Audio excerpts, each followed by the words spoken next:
তার জন্য আমরা ৫ দফা জনগণের মনের কথা, মনের দাবি নিয়ে আমরা রাজপথে আসতে বাধ্য হয়েছি। আমাদের এই ৫৪ বছরের অন্যতম বৃহৎ তাৎপর্যপূর্ণ অর্জন হচ্ছে জুলাই বিপ্লব।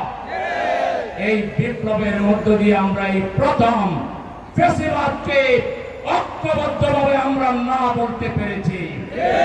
কিন্তু দুর্ভাগ্যজনকভাবে এই বিপ্লবের চেতনাকে ধরে রেখে ঐক্যবদ্ধভাবে বাংলাদেশকে এগিয়ে নিয়ে যাওয়ার জন্য রাজনৈতিক দলগুলোর যে ধরনের পজিটিভ রাজনীতি করার দরকার ছিল, আমরা অনেকের ক্ষেত্রে সেটা দেখছি না।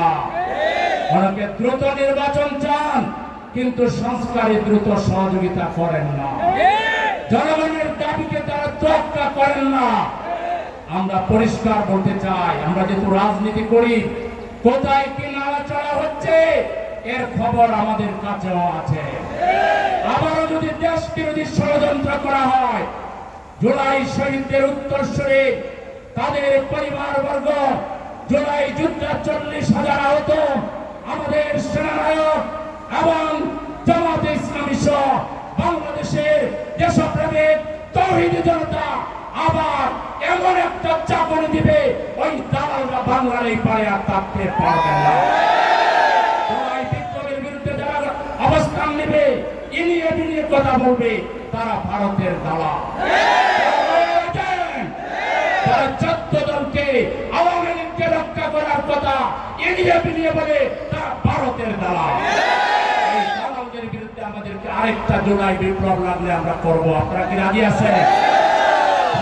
বুকের তাজা রক্ত ঢেলে দিয়ে আমাদের দেশের স্বাধীনতা, সার্বভৌমত্বকে আমরা অক্ষুণ্ণ রাখবো ইনশাআল্লাহ। আরেকটা কথা বলে শেষ করছি, নির্বাচনের লেভেল প্লেইং ফিল্ড লাগবে। তার আগে জুলাই সনদকে সাংবিধানিক ভিত্তি দিয়ে গণভোট করতে হবে। সেই গণভোট ১৫ই নভেম্বরের ভিতরে শেষ করতে হবে। আগামী ফেব্রুয়ারিতে দেশের নির্বাচন হতে হবে। এই নির্বাচনের বিরুদ্ধে সরকারের অন্দরমহলে বাইরে রাজনৈতিক দলের দ্বারা যদি নির্বাচন ক্ষতিগ্রস্ত হয়, তাহলে এই যারা চক্রান্তের সাথে জড়িত বলে আমরা বুঝতে পারতেছি, বাংলাদেশে তাদের রাজনীতি শেষ হয়ে যাবে, তারা রাজনৈতিকভাবে এতিম হয়ে যাবে, দেউলিয়া হয়ে যাবে।